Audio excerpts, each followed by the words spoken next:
الحمدللہ رب العالمین والصلاة والسلام علی من کان نبیا وآدم بین الماء والطین وعلی آلہ واصحابہ اجمعین اما بعد فاعوذ باللہ من الشیطان الرجیم بسم اللہ الرحمن الرحیم ان اللہ وملائکتہ یصلون علی النبی یا ایہا الذین آمنوا صلوا علیہ وسلموا تسلیما اللہم صلی علی سیدنا مولانا محمد وعلی آل سیدنا مولانا محمد صلاۃ دائمۃ بدوام الملک الحی القیوم۔ رمضان المبارک کے بعد یہ ہماری پہلی نشست ہے۔ جس طرح کے مختلف نشستوں میں تصوف کی بہت سی اصطلاحات کے بارے میں آپ کے سامنے بیان کیا، آج تصوف پر جو اعتراضات کیے جاتے ہیں ان کے متعلق بیان کریں گے۔ وما توفیقی الا باللہ العلی العظیم۔ مخالفین یہ اعتراض کرتے ہیں کہ یہ علم تصوف یہ حضور علیہ الصلاۃ والسلام کے زمانے میں نہیں تھا، نہ یہ لفظ تھا، نہ کسی کو صوفی کہا جاتا تھا، نہ یہ علم تھا۔ حالانکہ یہ اعتراض بالکل بے بنیاد ہے۔ اگر اس طرح آپ دیکھیں تو بہت سی چیزیں، بہت سے علوم اور فنون ایسے ہیں کہ جو حضور اکرم صلی اللہ علیہ وسلم کے زمانے مبارک میں نہیں تھے، لیکن آج وہ مروج ہیں، ان کو حاصل بھی کیا جاتا ہے اور ان کے ذریعے بہت سے فوائد بھی حاصل کیے جاتے ہیں۔ اگر صرف اسی بات کو آپ بنیاد بنا لیں کہ یہ حضور اکرم صلی اللہ علیہ وسلم کے زمانے میں نہیں تھا، آج ہے، لہٰذا یہ غلط ہے، یہ شرک ہے یا بدعت ہے، تو یہ بالکل ایک کم فہمی اور کم عقلی کی بات کہی جائے گی۔ نبی کریم علیہ الصلاۃ والسلام کی ذات والا صفات ہر چیز کا مرکز اور منبع، جس نے بھی لیا وہیں سے لیا، بارگاہ رسالت صلی اللہ علیہ وسلم۔ اب جہاں تک اس بات کا تعلق ہے کہ یہ علم تصوف حضور علیہ الصلاۃ والسلام کے زمانے میں نہیں تھا، اس کا جواب یہ ہے، علم حدیث، علم فقہ، علم کلام، علم البیان، علم میراث، جتنے علوم آپ گنتے چلے جائیں، بے شمار علوم ایسے ہوں گے کہ جن کا نام حضور علیہ الصلاۃ والسلام کے زمانے میں نہیں تھا، لیکن وہ علوم موجود تھے۔ ان علوم پر مکمل دسترس رکھنے والے، مہارت رکھنے والے موجود تھے۔ اس طرح تو یہ بھی کہا جا سکتا ہے کہ علم فقہ حضور کے زمانے میں نہیں تھا، علم حدیث نہیں تھا، فقہا نہیں تھے، محدث نہیں تھے، مفسر نہیں تھے، حالانکہ یہ سب تھے۔ صحابہ اکرام رضوان اللہ تعالی علیہم اجمعین جو حضور کی صحبت میں بیٹھتے تھے، ہمہ وقت نبی پاک علیہ الصلاۃ والسلام کی صحبت میں رہتے تھے، اور کتنے خوش نصیب تھے کہ جب چاہتے تھے چلے جاتے تھے، جب چاہتے تھے حضور کا دیدار کرتے تھے، جتنی دیر چاہتے تھے دیدار کرتے تھے۔ ایسے نفوس قدسیہ اس بارگاہ سے فیض یافتہ، تو کیا یہ ممکن ہے کہ ایسی عظیم الشان بارگاہ سے فیض یافتہ ہونے والا کسی علم سے ناواقف ہو؟ ناممکن ہے۔ تمام علوم، فنون، ہر چیز کا مرکز اور منبع ذات پاک محمد مصطفیٰ صلی اللہ علیہ وسلم، اور جو ان کی صحبت میں بیٹھ گیا وہ تمام علوم سے، ہر چیز سے آراستہ اور پیراستہ ہو۔ علم حدیث، حضرت ابو ہریرہ رضی اللہ تعالیٰ عنہ محدث، اگر یہ کہا جائے نا اس زمانے میں محدث نہیں تھے، حضرت ابو ہریرہ رضی اللہ تعالیٰ عنہ محدث تھے۔ محدث وہ جس کو سب سے زیادہ حدیثیں یاد ہیں۔ اور بعض نے اس کی تعداد بھی رکھی، کسی نے 400، کسی نے 4000، مختلف تعداد۔ سب سے زیادہ حدیثیں حضرت ابو ہریرہ رضی اللہ تعالیٰ عنہ سے مروی، سب سے زیادہ حدیثیں حضور کی بارگاہ میں رہتے، ان کا کام ہی یہی کہ سرکار کی حدیثوں کو سننا اور ان کو یاد کرنا۔ اور پہلے بھی آپ سن چکے ہیں، گزشتہ نشستوں میں ہم نے اس واقعے کو تفصیلاً بیان کیا تھا، اب میں اجمالی طور پہ بیان کر دوں کہ عرض کیا بارگاہ رسالت میں، یا رسول اللہ صلی اللہ علیہ وسلم، میں جو کچھ سنتا ہوں بھول جاتا ہوں۔ حضرت ابو ہریرہ رضی اللہ تعالیٰ عنہ، آپ کی حدیثیں سنتا ہوں بھول جاتا ہوں۔ سرکار نے فرمایا ابو ہریرہ اپنی چادر پھیلاؤ، انہوں نے چادر پھیلائی، سرکار نے ایسے اشارہ کیا اور کوئی چیز چادر میں ڈال دی، کہاں اس کو اپنے سینے سے لگا لی، انہوں نے سینے سے لگا لی۔ اب فرماتے ہیں اس کے بعد جو بھی میں سنتا ہوں ہمیشہ مجھے یاد رہتا۔ حضور نے کیا دیا، انہوں نے کیا لیا، یہ دینے والا جانے یا لینے والا جانے۔ اتنا قوی حافظہ حضرت ابو ہریرہ رضی اللہ تعالیٰ عنہ کا، جتنے بھی صحابہ ہیں ان میں سب سے زیادہ حدیثیں حضرت ابو ہریرہ رضی اللہ تعالیٰ عنہ سے مروی، جو سنتے یاد ہو جائے۔ سرکار نے حافظہ ایسا عطا فرما دی۔ تو حضرت ابو ہریرہ رضی اللہ تعالیٰ عنہ محدث، حضرت ابن عباس رضی اللہ تعالیٰ عنہ مفسر، قرآن کی جتنی آیتیں ہیں کس معاملے میں نازل ہوئی ہے، کس وقت نازل ہوئی ہے، کیسے نازل ہوئی ہے، کس واقعے میں نازل ہوئی ہے، سب حضرت ابن عباس رضی اللہ تعالیٰ عنہ کو یاد، حفظ۔ صحابہ ان سے پوچھتے تھے یہ آیت کس معاملے میں ہے، یہ آیت کس معاملے میں۔ تو وہ کون تھے؟ مفسر حضرت ابن عباس رضی اللہ عنہ، اور حضرت ابو ہریرہ محدث، سب سے زیادہ حدیثیں ان سے مروی۔ اسی طرح فقہ، اگر آپ دیکھیں کہ فقہ حضور کے زمانے میں نہیں تھا، فقہ بھی حضور کے زمانے میں تھا۔ وہ الگ بات ہے کہ یہ نام نہیں تھے، علوم موجود تھے۔ حضرت عبداللہ ابن مسعود رضی اللہ تعالیٰ عنہ سب سے بڑے فقیہ، مدینہ طیبہ میں ان کا فتویٰ چلتا تھا، صحابہ ان سے آ کے مسئلے پوچھتے تھے، کون سا مسئلہ کس طرح ہے، کیا ہے، وہ فقہی لحاظ سے جواب دیتے۔ حضرت عبداللہ ابن مسعود رضی اللہ تعالیٰ، پتہ یہ چلا کہ حضور علیہ الصلوۃ والسلام کے جتنے صحابہ تھے، مفسر بھی تھے، محدث بھی تھے، مفتی بھی تھے، متکلم بھی تھے، سب کچھ تھے، لیکن انہوں نے ان ناموں سے اپنی شناخت نہیں کرائی۔ کہیں آپ نے لکھا ہوا دیکھا کہ مفتی حضرت عبداللہ ابن مسعود، یا محدث حضرت ابو ہریرہ رضی اللہ تعالیٰ عنہ، یا مفسر حضرت ابن عباس؟ نہیں۔ حضرت ابن عباس تفسیر کرتے رہے، حضرت ابو ہریرہ حدیثیں بیان کرتے رہے، حضرت عبداللہ ابن مسعود فقہ کے مسئلے بتاتے رہے، فتوے دیتے رہے، لیکن کسی نے ان ناموں سے، ان القابات سے اپنی شناخت نہیں کرائی۔ مفتی، محدث، مفسر، متکلم جتنے بھی تھے، مقرر، کسی نے نہیں کرائی۔ کیوں؟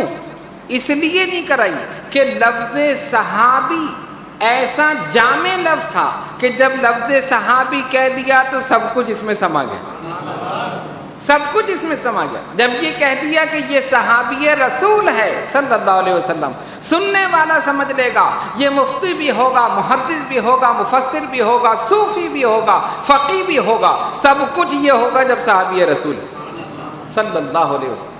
تو لفظ صحابی ایسا جامع لفظ تھا کہ یہ سب کچھ صحابہ کر رہے تھے، فتوے بھی دے رہے ہیں، حدیثیں بھی ایک دوسرے کو سنا رہے ہیں، سب کچھ کر رہے ہیں، لیکن اپنے نام کے ساتھ مفتی، محدث، مفسر کوئی نہیں لکھ رہا۔ صحابی، صحابیت ایسا لفظ ہے، ایسا منصب ہے، ایسا مرتبہ ہے کہ جو سب پر حاوی، بڑے سے بڑا محدث، مفسر، متکلم۔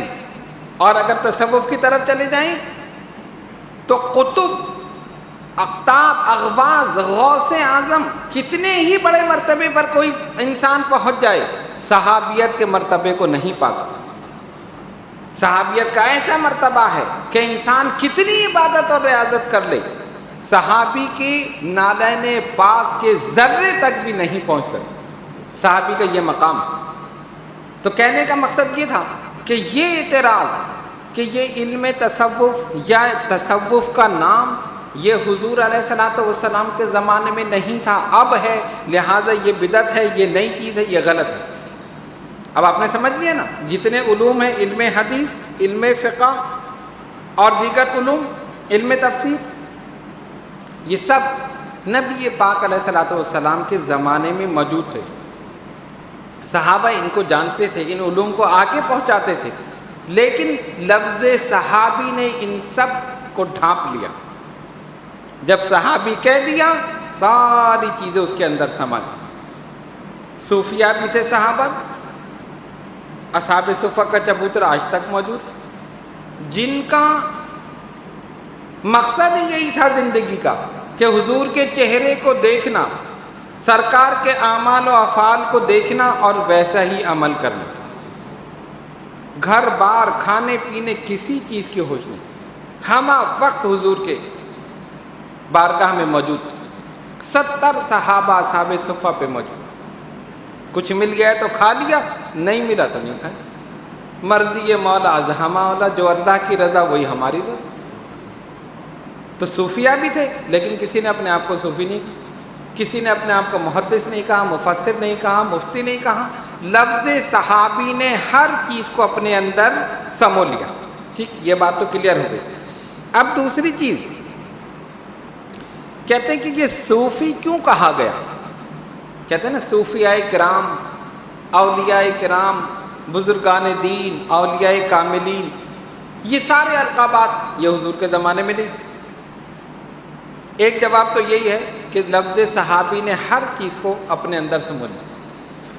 اس وقت صحابہ اسلام کی ترویج اور اشاعت میں لگے رہے، جہاد کا سلسلہ جاری تھا، مسلسل جہاد میں اسلامی حدود کو وسیع سے وسیع تر کرتے چلے گئے۔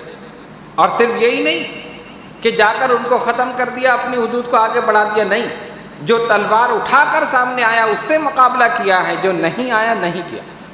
اخلاق کا ایسا بہترین نمونہ پیش کیا کہ وہ خود کلمہ پڑھ کے مسلمان ہو۔ حضرت علی شیر خدا رضی اللہ تعالیٰ عنہ، جنگ ہو رہی ہے، کافر کو گرا دیا، سینے پہ سوار ہیں۔ اب جب دشمن نیچے ہو اور آپ اوپر ہیں اور تلوار ہاتھ میں ہے تو گردن کاٹنے میں کتنی دیر رہتی؟ ایک وار کیا گردن خط الگ ہو جائے؟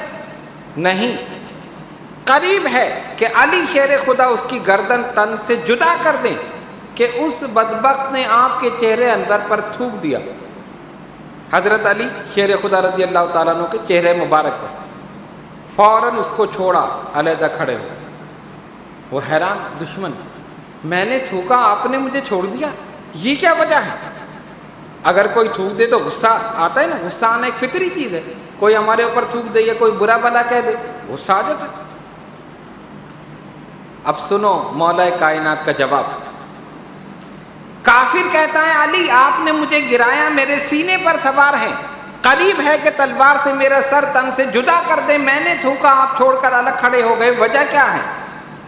مولا کائنات حضرت علی شیر خدا رضی اللہ تعالیٰ عنہ فرماتے ہیں، میں نے تجھ سے جنگ کی اللہ کی رضا کے لیے، میں نے تجھے نیچے گرایا اللہ کی رضا کے لیے، میں تجھے مار رہا تھا اللہ کی رضا کے لیے، لیکن جب تو نے میرے چہرے پر تھوکا میرے اندر غصہ پیدا ہو گیا، غصہ پیدا ہو گیا۔ اب اس غصے میں اگر میں تجھے مارتا تو اللہ کی رضا کے لیے تھوڑی مارتا، میں تو اپنی وجہ سے مارتا۔ کتنی باریک بات ہے، کتنی باریک بات ہے۔ اگر وہ مار دیتے تو کسی کو کیا پتا کہ علی شیر خدا نے کس وجہ سے مارا؟ دیکھنے والے تو یہی کہتے ہیں کافر کو مار دیا، بہت اچھا کیا۔ نہیں، یہ صاحبان مقام رضا ایسے تھے کہ اتنی باریک چیزوں کو بھی نوٹ کرتے تھے۔ میں اگر تجھے مارتا تو غصے میں آ کر مارتا، میرا نفس اس کام میں شامل ہو گیا، میرا نفس شامل ہو گیا، غصہ آ گیا، اس وجہ سے میں نے تجھے چھوڑ دیا کہ میرا کام خالص اللہ کے لیے نہیں رہا تھا، میرا اپنا غصہ بھی نفس بھی شامل ہو گیا، اس لیے میں نے چھوڑ دیا۔ اس نے جب یہ سنا فوراً کہتا ہے اشہد ان لا الہ الا اللہ وحدہ لا شریک لہ واشہد ان محمدا عبدہ ورسولہ، کلمہ پڑھ کے مسلمان ہو۔ اب بتائیے، اگر علی شیر خدا خنجر چلا دیتے تو کیا ہوتا، اور خنجر ہٹا دیا تو کیا ہوا؟ خنجر چلا دیتے تو کیا ہوتا؟ کافر کٹ جاتا، اور خنجر ہٹا دیا تو کافر بچ گیا، کفر کٹ گیا۔ اگر چلا دیتے کافر کٹ جاتا، لیکن ہٹا دیا صرف اللہ کی رضا کے لیے تو کافر بچ گیا، کفر کٹ گیا۔ اسلام اسی لیے آیا ہے، اسلام کافروں کو مارنے کے لیے نہیں آیا، کفر کو ختم کرنے کے لیے آیا۔ اسلام کہتا ہے کافروں کو ختم نہ کرو، ان کے کفر کو ختم کر دو، دشمن کو نہ ختم کرو، دشمنی کو ختم کر دو، منافق کو نہ مارو، اس کے نفاق کو ختم کر دو۔ کافر کا کفر ختم ہو جائے گا، مسلمان ہو جائے گا، منافق کا نفاق ختم ہو جائے گا، مومن بن جائے گا، دشمن کی دشمنی ختم ہو جائے گی، دوست بن جائے گا۔ یہی تو اسلام بتانے کے لیے آیا، یہی اسلام کے سنہری اصول ہیں کہ جب صحابہ جہاد پر جاتے تھے تو ایسا نہیں کہ بے دریغ تلوار چلا رہے ہیں، سرکار دو عالم علیہ الصلوۃ والسلام ہدایت بھی دیتے تھے، دیکھو کسی عورت کو نہ مارنا، کسی معصوم بچے کو نہ مارنا، کسی بھوکے پیاسے کو نہ مارنا، جو تلوار نہ اٹھائے اس پر تلوار مت اٹھانا، یہ ساری ہدایت سرکار دے رہی ہیں۔ یہی وہ سنہری اصول تھے کہ وہ ان کو دیکھ کر کافر مسلمان ہو جاتے۔ ہاں جو تلوار اٹھا کر سامنے آ جائے تو وہ تو پھر دشمن رسول ہے اور اس کو مارنے میں اطاعت رسول ہے۔ تو جب تک جہاد چلتا رہا، صحابہ جہاد میں مصروف رہے، لیکن جب جہاد کم ہوا، اسلامی حدود سلطنت شرق سے غرب تک پھیل گئی، ہر طرف مسلمان ہو گئے۔ اب مسلمانوں نے ان علوم پر توجہ دی جو حضور علیہ الصلوۃ والسلام کی ذات بابرکات سے حاصل کیے۔ جو علم حدیث جانتے تھے انہوں نے علم حدیث پر توجہ دی، جو علم فقہ جانتے تھے انہوں نے اس پر توجہ دی، جو علم تفسیر جانتے تھے انہوں نے اس پر توجہ دی۔ ہر شخص جو جانتا تھا وہ اس میں لگ گیا۔ اچھا صحابہ کا دور تو اس میں گزر گیا، صحابہ کے بعد دور آیا تابعین، جنہوں نے صحابہ کو دیکھا۔ صحابی تو وہ ہے نا جس نے سرکار کو دیکھا۔ یاد رکھیے صحابی کون ہے، صحابی کی تعریف کیا ہے؟ جس نے ایمان کی حالت میں اپنے سر کی آنکھوں سے حضور علیہ الصلوۃ والسلام کا دیدار کیا اور ایمان پر خاتمہ ہوا، وہ صحابی۔ اگر خدا نہ خواستہ مرتد ہو گیا تو صحابی نہیں ہے، ایمان کی حالت میں دیکھے اور خاتمہ بھی ایمان پر ہو تب صحابی۔ یہ صحابی کی ڈیفینیشن ہے، یہ اس کی تعریف ہے۔ ایمان کی حالت میں دیکھا، ایمان پر خاتمہ ہو گیا، صحابی۔ کیا 1 گھنٹے دیکھا، 1 گھنٹے دیکھنے کا مطلب اس کو ٹائم ہی اتنا ملا کہ حضور کا چہرہ دیکھا، جنگ میں لڑ رہا تھا، شہید ہو گیا، لیکن صحابی بن گیا۔ 1 گھنٹے صرف اس نے دیکھا، میدان جنگ میں اسلام قبول کیا، سرکار کو ایمان کی حالت میں دیکھا، جنگ میں گیا، شہید ہو گیا، صحابی۔ اور 1 نظر دیکھنے والا غوث اعظم سے افضل، غریب نواز سے افضل، مخدوم سمنانی سے افضل، مجدد الف ثانی سے افضل، جتنے بزرگان دین ہیں سب سے افضل۔ پتہ چلا کہ صحابی عمل سے نہیں بنا، نگاہ مصطفیٰ سے بنا، حضور کو ایمان کی حالت میں دیکھنے سے بنا، عمل کا تو موقع ہی نہیں ملا۔ اگر عمل سے صحابی بنتا تو اس نے تو 1 نماز بھی نہیں پڑھی، نماز کا موقع ہی نہیں ملا، نہ اس نے نہ نماز ہے، نہ روزہ ہے، نہ حج ہے، نہ زکوٰۃ ہے، ٹائم ہی نہیں۔ جب اسلام قبول کیا نماز کا وقت نہیں تھا، جنگ میں چلا گیا، شہید ہو گیا، لیکن ایمان کی حالت میں چہرے انور کو دیکھ لیا۔ اور مات علی الاسلام، موت اسلام پر، شہادت صحابی۔ اب صحابہ کو جنہوں نے دیکھا تابعین، حضور نے فرمایا خیر القرون قرنی، تمام زمانوں میں سب سے بہتر زمانہ میرا زمانہ۔ اور یہ حقیقت ہے جس زمانے میں سرکار ہو اس سے بہتر کون سا زمانہ؟ سب سے بہتر زمانہ حضور علیہ الصلوۃ والسلام۔ فرمایا ثم الذین یلونہم ثم الذین یلونہم، پھر اس کے بعد والے، پھر اس کے بعد والے۔ تو جنہوں نے رسول کو دیکھا صحابی، اور جنہوں نے صحابی کو دیکھا تابعی، جنہوں نے تابعی کو دیکھا تبع تابعی۔ بہتر زمانہ حضور، پھر تابعین کا، پھر تابعین. تو صحابہ کا زمانہ تو گزر گیا، جہاد میں، اسلام کی ترویج میں، اشاعت میں، اسلامی حدود سلطنت کو وسیع کرنے میں صحابہ کا زمانہ گزر گیا. اس کے بعد تابعین کا دور آیا. انہوں نے صحابہ کو دیکھا، ان سے احادیث لی، ان سے مسائل لیے، ان سے تفسیر لی، صحابہ سے علوم حاصل کی.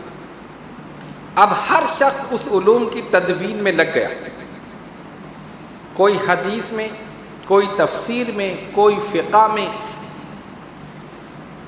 ان کا دور گزرا تو دور آیا تابعین، جنہوں نے تابعین کو دیکھا. بات سمجھ رہے ہیں نا آپ؟ ایک پہلا دور حضور علیہ الصلوۃ والسلام کو دیکھنے والے صحابی گزر گئے، پھر تابعین جنہوں نے صحابی کو دیکھا، پھر تابعین جنہوں نے صحابہ کے دیکھنے والے کو دیکھا، وہ تابعین. یہ دور گزر رہے ہیں، علوم کی ترویج ہو رہی ہے.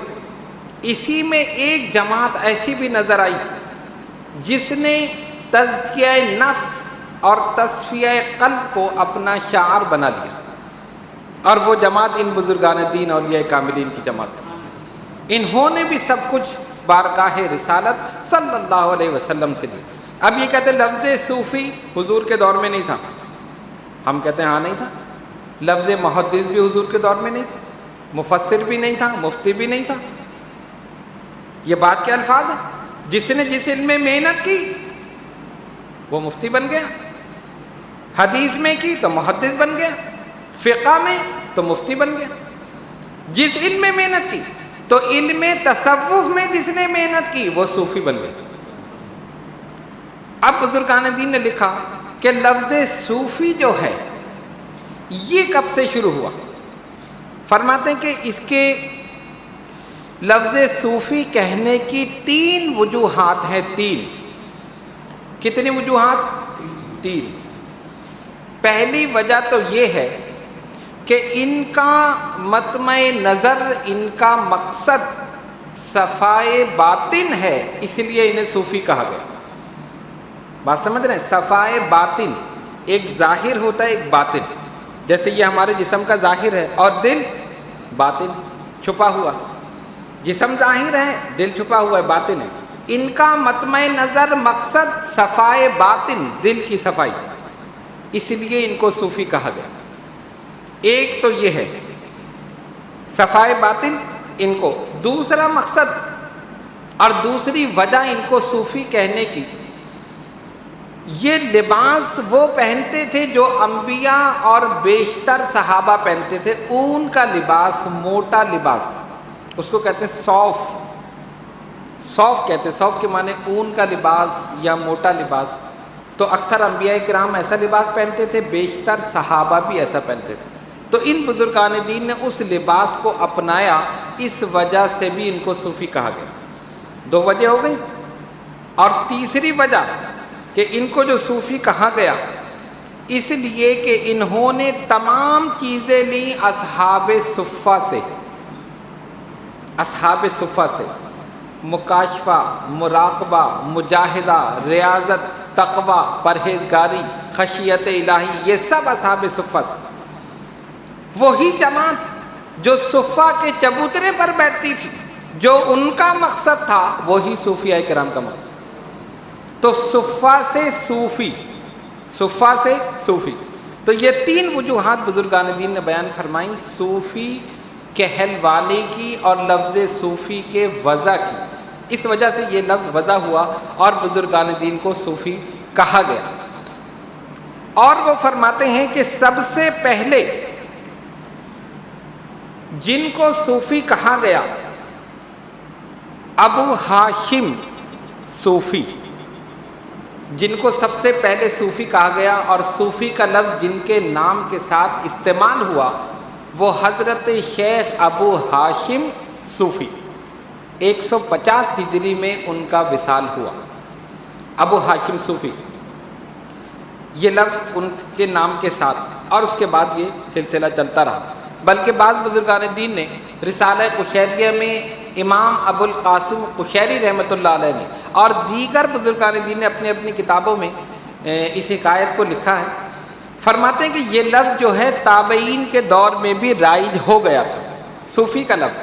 حضرت جنید بغدادی رضی اللہ تعالیٰ عنہ فرماتے ہیں کہ میں طواف کر رہا تھا, میں نے دیکھا کہ ایک فقیر بھی طواف کر رہا, تو میرے پاس کچھ پیسے تھے, دل میں خیال آیا کہ میں اس کو دے دوں, تو میں نے اس کو روک کر وہ پیسے دینے چاہے تو اس صوفی نے, انہوں نے کیا لفظ استعمال کیا, صوفی, حضرت جنید بغدادی نے, اس صوفی نے مجھ سے کہا کہ میرے پاس ابھی یہ 4 پیسے موجود ہیں, جب تک یہ ہیں میرے لیے کافی ہیں, مجھے نہیں چاہیے. یعنی اللہ کی ذات پر اتنا بھروسہ, قناعت تھی. کوئی اور ہوتا کہ چلو مل رہا ہے تو لے لو, جب کوئی دے رہا ہے تو لے لو. ان کا نہیں, یہ میرے پاس ابھی موجود ہے, جب تک یہ ہیں میرے لیے کافی ہے, یہ ختم ہو جائیں گے تب مجھے ضرورت پڑے گی. تو جنید بغدادی رحمۃ اللہ علیہ فرماتے ہیں اس صوفی نے مجھ سے پیسے نہیں لیے, مجھے منع کر دیا. تو یہ حکایت لکھ کر اکثر بزرگان دین نے کہا کہ اس سے یہ ثابت ہوا کہ لفظ صوفی تابعین کے دور میں ہی رائج ہو گیا تھا, اور بے ساختہ یہ بولا جاتا تھا ان لوگوں کے لیے جو قناعت, تقوی, پرہیزگاری, یہ تمام چیزیں اختیار کرتے تھے, انہیں صوفی کہا جاتا. اور یاد رکھیے, پہلی خانقاہ ابو ہاشم صوفی رحمۃ اللہ علیہ نے ہی قائم کی. پہلی خانقاہ, یہ جتنی خانقاہیں ہیں نا آپ دیکھتے ہیں بزرگان دین نے اپنی خانقاہ بنائی, اجمیر میں ہے, بغداد میں ہے, کچوچا میں ہے, سرہند میں ہے, دہلی میں ہے, پاک پٹن میں, پوری دنیا میں جہاں جہاں آپ چلے جائیں ہر جگہ بزرگان دین کی خانقاہیں موجود ہیں. تو وہ لکھتے ہیں کہ ابو ہاشم صوفی, جن کو سب سے پہلے صوفی کہا گیا, انہوں نے ہی سب سے پہلی خانقاہ فلسطین کے علاقے رملہ میں قائم کی. رملہ ایک علاقے کا نام ہے اور فلسطین ایک شہر کا نام ہے, جو آج کل ان لوگوں کے تسلط میں ہے, ان کے قبضے میں.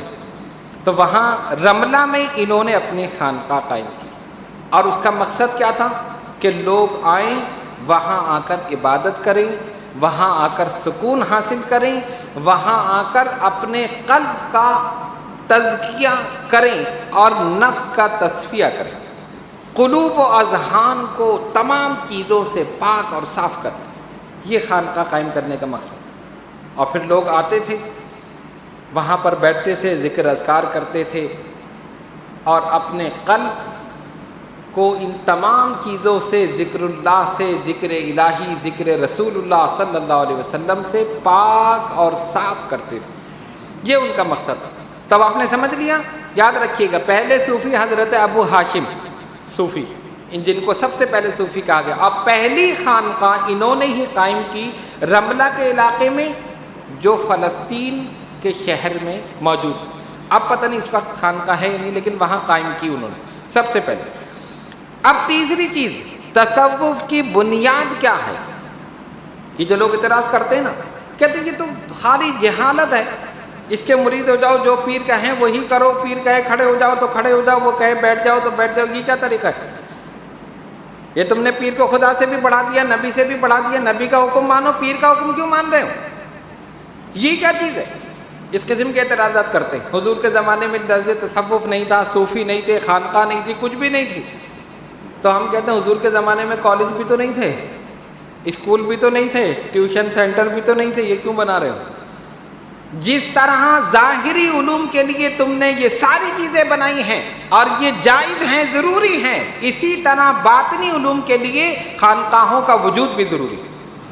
اس لیے کہ college, university, school, tuition centre یا جتنی بھی چیزیں ہیں, یہ تمہارے ظاہر کی اصلاح کریں گی, تو خانقاہیں جو ہیں تمہارے باطن کی اصلاح کریں گی. باطن کی اصلاح بھی تو ضروری ہے نا. اور اسلام نے قلب پر توجہ دی. سرکار نے فرمایا دل میں, جسم میں ایک ٹکڑا ہے, اذا صلحت صلح الجسد کلہ, اگر وہ ٹکڑا صحیح ہو گیا پورا جسم صحیح ہو گیا. اور وَإِذَا فَسَدَتْ, اگر وہ فاسد ہو گیا فَسَدَ الْجَسَدَ كُلَّهُ, پورا جسم فاسد ہو گیا. اور وہ ٹکڑا کیا ہے؟ یہی دل ہے, گوشت کا ٹکڑا ہے. یہ صحیح ہے تو سب کچھ صحیح, اور اگر اسی میں خرابی ہے اس میں بھی خرابی ہوتی ہے، اس میں بھی بیماری ہوتی ہے، بیماری ہوتی ہے نا۔ اور یاد رکھیے بیماریاں بھی دو قسم کی، ظاہری اور باطنی۔ تو دل میں بھی ظاہری باطنی دونوں بیماریاں ہوتی ہیں۔ ہارٹ اٹیک کہاں ہوتا ہے؟ سر میں، دل میں، پیر میں تو نہیں ہوتا نا، جسم کے کسی اور حصے میں، دل میں۔ ہارٹ اٹیک، حملہ، دل پہ حملہ، ہارٹ اٹیک ہو گیا، ختم ہو گیا، فنش، آدمی ختم ہو گیا۔ دل کی بیماری، کسی کے وال بند ہو گئے، یہی ہوتا ہے نا، کہتے جی یہ آپ کے وال 4 ہیں یا 3 ہیں تو 2 بند ہیں، کوئی کہتے ہیں 1 بند ہے، اس طرح کر کے کیا کریں گے؟ آپریشن کریں گے، کسی کا بائی پاس کر دیتے، کسی کا پورے آپریشن کرتے، یہ ساری چیزیں ہیں نا، یہ کیا ہیں؟ ظاہری بیماری۔ لیکن اسی دل میں باطنی بیماری بھی ہے۔ وہ کیسے؟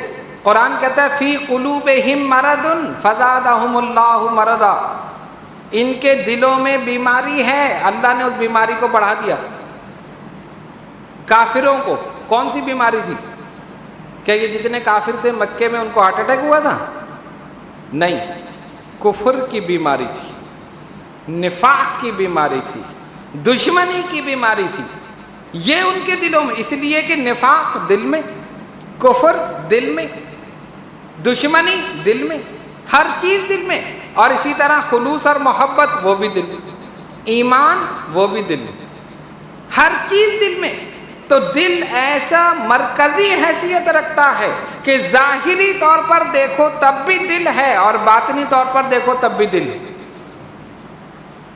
ظاہری طور پر بھی باطنی طور پر۔ جب تک یہ دل چل رہا ہے، دھڑک رہا ہے، سانس چل رہا، سرکولیشن آف بلڈ پوری باڈی میں ہو رہا، اور جہاں اس نے کام کرنا چھوڑ دیا، گئے، ہاتھ پیر چھوڑ دیا، کیا ہو گیا؟ ہارٹ اٹیک ہو گیا، ختم ہو گیا، چلو دل نے کام کرنا چھوڑ دیا۔ تو یہ دل جو ہے ظاہری طور پر بھی اور باطنی طور پر، تو اسلام نے دل پر توجہ دی اور دل کی بھی قسمیں بیان کی۔ لیکن پھر وہ میں اپنے موضوع سے ہٹ جاؤں گا اگر دل کی قسموں پہ چلا گیا، اس لیے کہ سارے دل والے یہاں بیٹھے ہوئے ہیں، اہل دل بیٹھے ہوئے نا۔ اب اہل دل کیوں کہتے ہیں بتائیے؟ کہتے ہیں یہ اہل دل ہیں، دل والے۔ تو دوسرے کہیں گے کیا ہمارا دل نہیں ہے؟ ہم کیا بغیر دل کے ہیں؟ بھائی جو بھی انسان ہے، زندہ ہے، اس کے اندر دل ہے، تو پھر اہل دل کیوں کہا؟ اہل دل اس لیے کہا کہ ان کا دل یاد الہی سے غافل نہیں ہے، مشغول ہے۔ دل والے وہ ہیں کہ دل جس لیے ہے وہ اسی کی یاد میں مشغول ہے، اور جو غافل ہیں سمجھو وہ اہل دل نہیں، ان کا دل مردہ، وہ تو دنیاوی محبت میں لگے ہوئے۔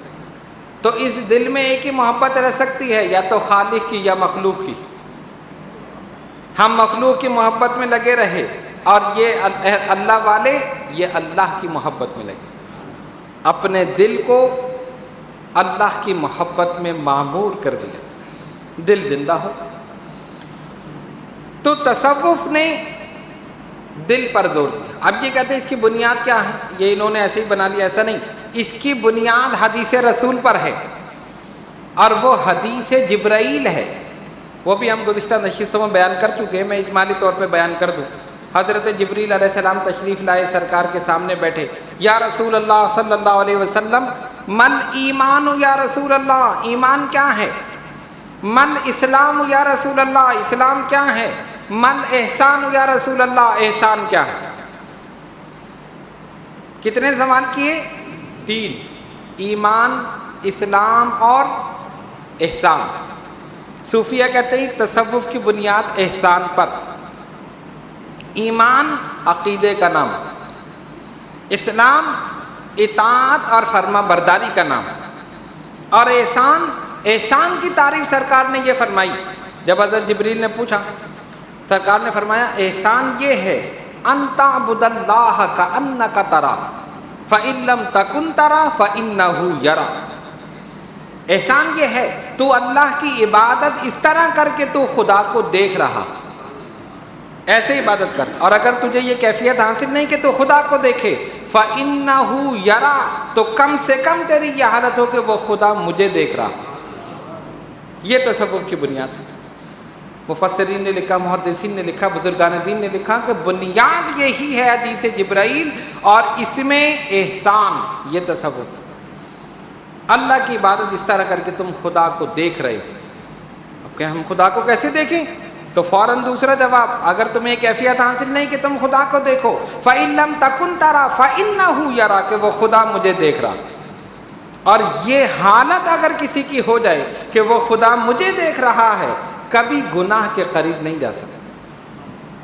یہ فیکٹ ہے، حقیقت ہے، کبھی گناہ کے قریب نہیں، وہ خدا مجھے دیکھ رہا، جس طرف جائے خدا مجھے دیکھ رہا، نہ وہ ظاہر میں گناہ کرے نہ وہ باطن میں گناہ کرے، نہ لوگوں کے سامنے کرے نہ چھپ کے کرے، ظاہر اور باطن ایک ہو جائے، جلوت اور خلوت ایک ہو جائے، تب بندہ نیک ہو جائے۔ یہ تصور کی بنیاد ہے۔ تو ان بزرگان دین اولیاء کاملین نے ان کی تعلیمات، تصوف کی تعلیمات کی بنیاد ہی اس پر رکھی۔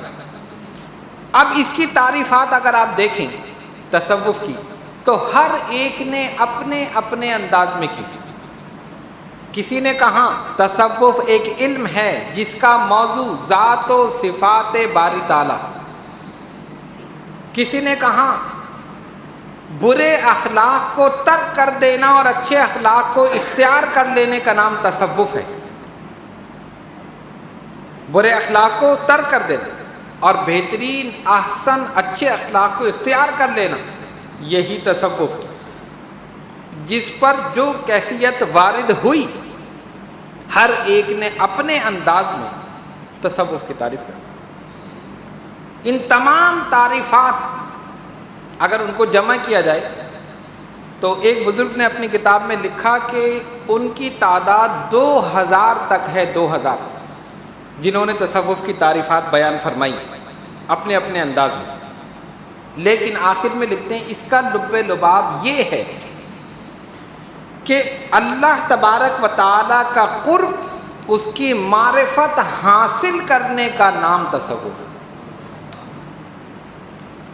اور طریقت بغیر شریعت کے نامکمل، بغیر شریعت کے نامکمل۔ شریعت ایک چراغ ہے جو راستہ دکھاتی، راستہ، شریعت راستہ، چراغ جل رہا ہے، راستے پہ آپ چل رہے ہیں روشنی میں، اس راستے پر چلنا طریقت ہے، منزل پر پہنچ جانا حقیقت ہے، اور اس منزل کی معرفت حاصل کرنا، پتہ حاصل کر لینا، یہی معرفت۔ شریعت، طریقت، حقیقت، معرفت، 4 چیزیں ہو گئی۔ تو شریعت نے راستہ دکھایا اور جب اس پر چلے تو وہی طریقت۔ اور آسان الفاظ میں یوں کہا جائے کہ نبی کریم علیہ الصلوۃ والسلام کے اقوال شریعت ہیں، حضور کے افعال طریقت ہے۔ اقوال، احادیث، احکامات بیان فرمائے نا، نماز اس طرح پڑھو، روزہ ایسے رکھو، حج ایسے کرو، سارے احکامات اسلام۔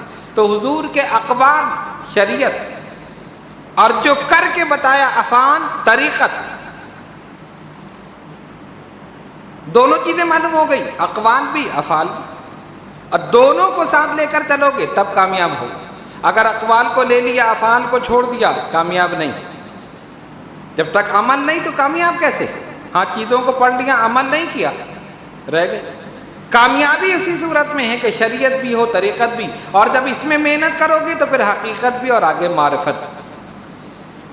تو ان بزرگان دین اولیاء کاملین نے پھر اس کو علم تصوف میں محنت کی، جس طرح دیگر علوم میں، علم حدیث میں محدثین نے، علم فقہ میں فقہا نے، اور دیگر علوم میں اپنے اپنے دور میں ان لوگوں نے محنت کی، ان کو کہاں سے کہاں پہنچایا۔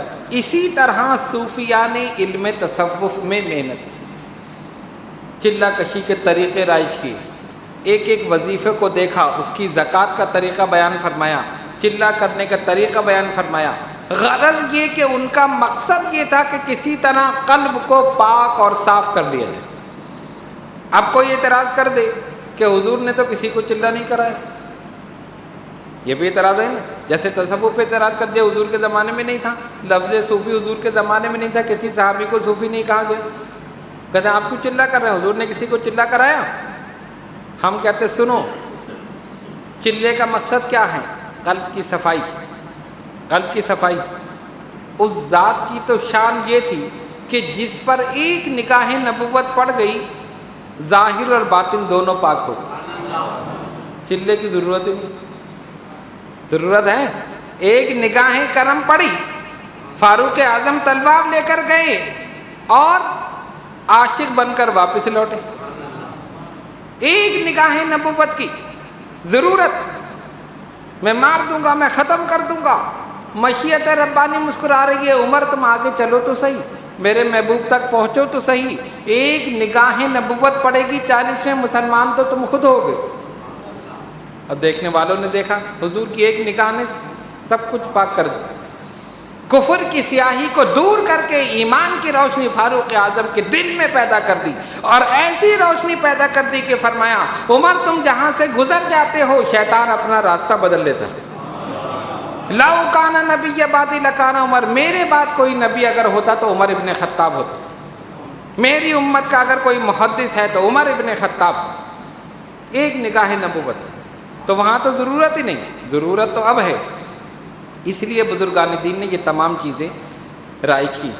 تو اب آج کی اس نشست کا حاصل اور اس کا لب لباب یہ ہے کہ تصوف حضور علیہ الصلوۃ والسلام کے دور میں موجود تھا، صوفیہ موجود تھے، لیکن یہ تمام القابات، یہ تمام علوم ان ناموں سے نہیں پہچانے جاتی تھے کہ لفظ صحابیت نے سب کو اپنے اندر سمو لیا۔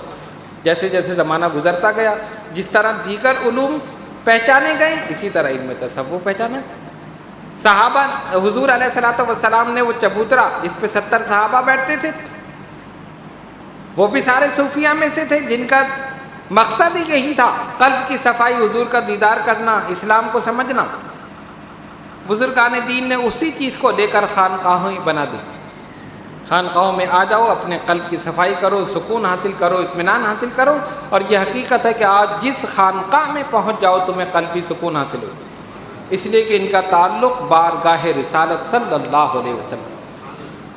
تو ان تمام چیزوں کو یاد رکھیے اور اپنے قلب کو گناہوں کی آلودگی سے پاک اور صاف رکھنے کی کوشش کیجیے، اس لیے کہ شیطان ہر وقت ہر اس شخص کے پیچھے پڑتا ہے جو سیدھے راستے پر ہے، ٹیڑے والوں کے پیچھے نہیں، وہ تو ہیں ہی ٹیڑے، وہ کہتے ٹھیک ہے ان کو لگے رہنے دو۔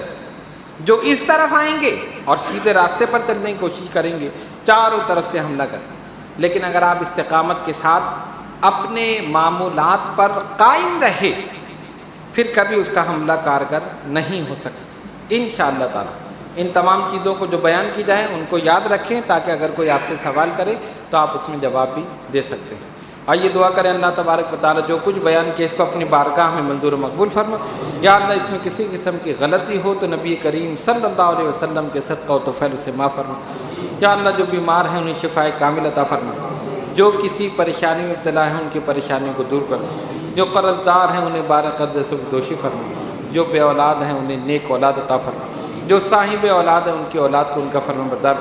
اے الہ العالمین یہ تمام حضرات اور خواتین جو دور دراز مقامات سے اس نشست میں شرکت کرنے کے لیے حاضر ہوئے، مولا ان سب کی حاضری کو قبول فرما، ان سب پر اپنی رحمتیں برکت نازل فرما، ان سب کے علم میں، عمل میں، عمر میں برکت عطا فرما، ان سب کے روزگار میں ترقی عطا فرما، ان سب کی ظاہری، باطنی، روحانی، جسمانی بیماریوں کو، پریشانیوں کو ہمیشہ ہمیشہ کے لیے دور فرما۔